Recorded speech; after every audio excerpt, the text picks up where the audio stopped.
Gold, the yellow metal, it's something that Indians hold in very high regard, and it is an asset that predates currency as we know it today, certainly, and in fact, even the first forms of currency. It has been long recognized as a store of value, but it is seen as slightly in a slightly different light in the current context, with geopolitical tensions, with inflation being a bit of a concern.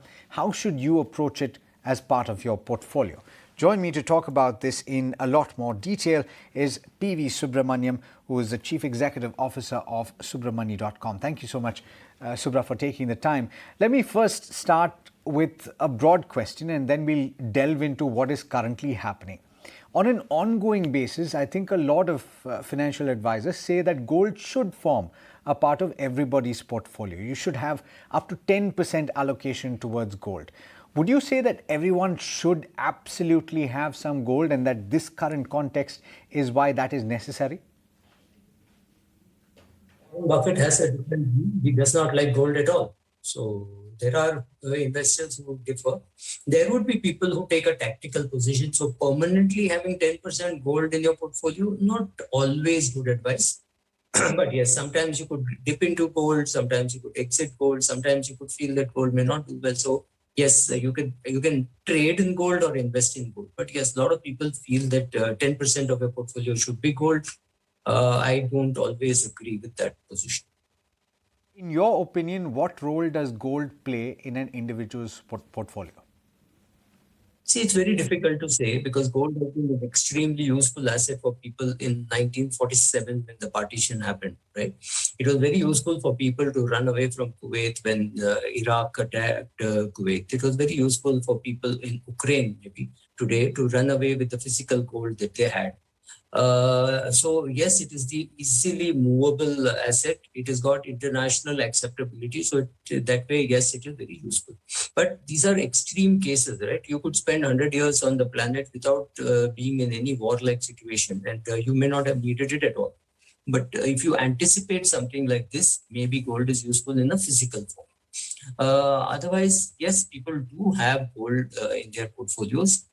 Sometimes it looks like a good hedge against inflation, but it is not always a good hedge against inflation. So yes, a part of your portfolio, because you have a big portfolio, yes, some portion of it could be in gold, and people do have gold in their portfolios. India is in a funny situation where people buy gold for jewellery and think of that as an investment. That's not an investment. That is just consumption. To that in just a short while. We'll talk about the form that you should ideally buy gold and if you're calling it an investment, that is. But first, let's talk about the current context, Subra, which is that internationally you're talking about large investors that are saying, oh, gold is being bought on account of its safe haven nature. People are looking for shelter amidst the battering that risk assets, that equity, for example, is taking. How should an individual approach this though? Should they listen to these voices that are saying gold is something that you should buy in the context of everything that is happening? You could see equity markets get even worse affected by the conflict in Ukraine, or should they ignore that and follow the perpetual wisdom of financial planning and asset allocation and stay true to what they have always been doing? Absolutely, Alex, you got it right. You hit the nail on the head. When you have very volatile situation, it's a great day for people to talk about, right? So it's more a talking point, not a doing point. So should you have bought gold? Yes, maybe 1 month ago, if you thought that Putin is going to invade Ukraine, yes, it would have been a great thing. In March or February 2020, if you knew that COVID was going to happen, you could have bought gold. So gold looks very good in a crisis, but normally you would be the last people to know that the crisis is going to happen. Therefore, if you are very smart and you have gold and you sell during a crisis and then buy it back, then you are a tactical mover into gold and out of gold. So suppose you buy gold today at a heightened price because the prices have gone up over the last, say, 3 weeks or 2 weeks. And tomorrow Putin was to announce a ceasefire and the war was to end. You would be stuck with gold at a very high price and wait for the next crisis to be able to sell it. So what is the point in talking about buying gold after the horses are bolted, right? So that is what has happened. You can't go and now bolt the stable door. The horses are bolted. So maybe not the best time to be buying gold. But if you have gold in your portfolio, your overall portfolio will look less red simply because gold would have been like a hedge against the falling debt and falling equity. I want to talk about the safe haven nature. Let's also zoom out and talk about this in future instances as well. You mentioned that if somebody read the situation, and this is something, Subra, that was building over a period of time. So, say when the initial headlines came out saying that there is tension on the Ukraine border, there is a possibility that Russia will invade, that somebody had taken a call then, a tactical bet, and said that I'm going to buy as a tactical bet, I'm going to increase my safe haven allocation. Would you say gold is the best option, or would you say something else? Even the USD, for example, is considered, the greenback is considered a safe haven bet. So how do you decide what should be in your portfolio? So it's very difficult. So what I did when I realized that the war was happening is I went and bought a lot of energy stocks, and those energy stocks did go up, right?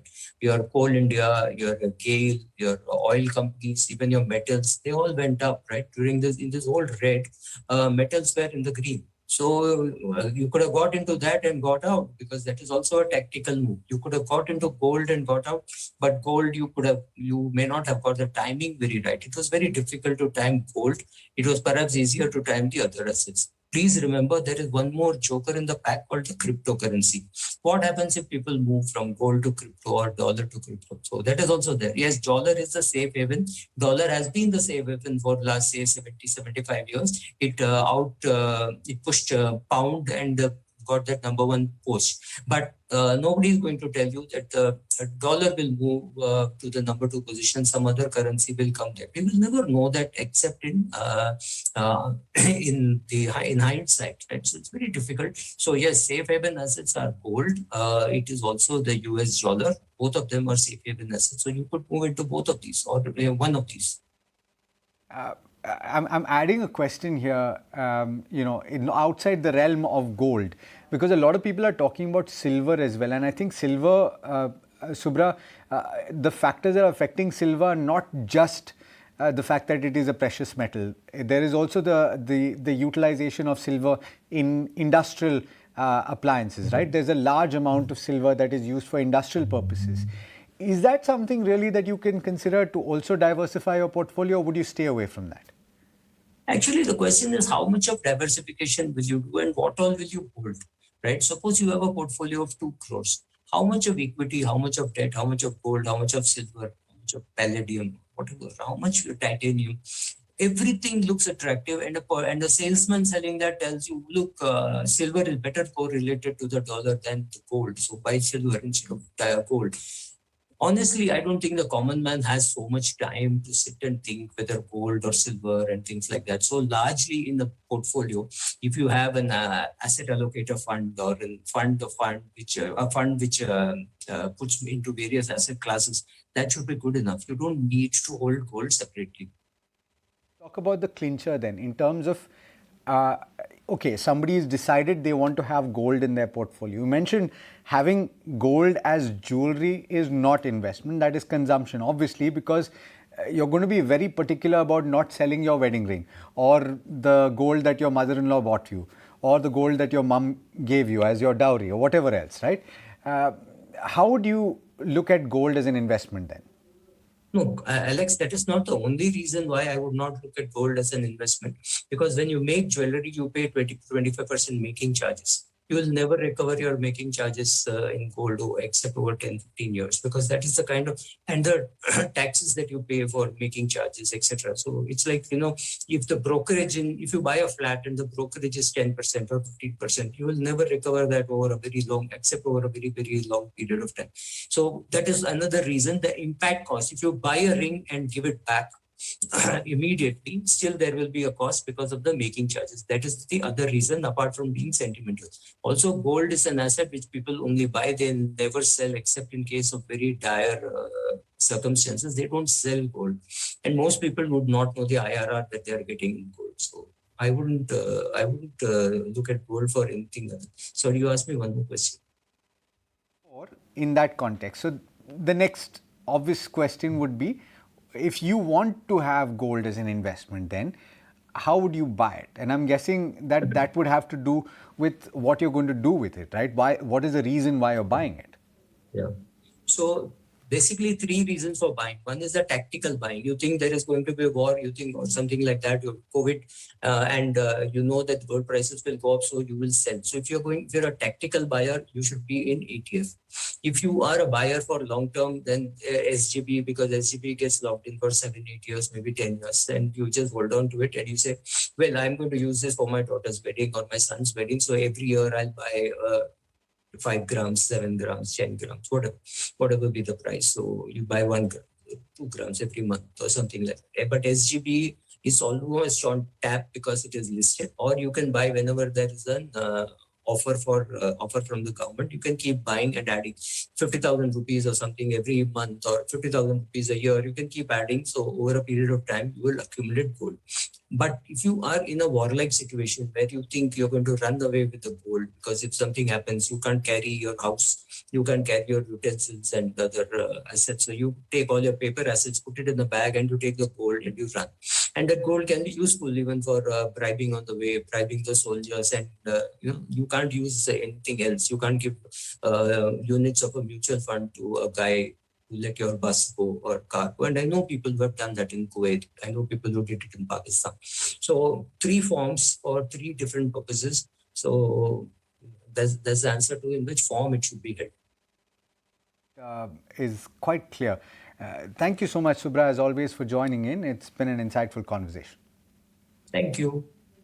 All right, do stay tuned. Now, we are going to be talking about the current context in a lot more detail, specifically with regard to what's happening in the equity markets, not just here in India, but globally. So do stay tuned.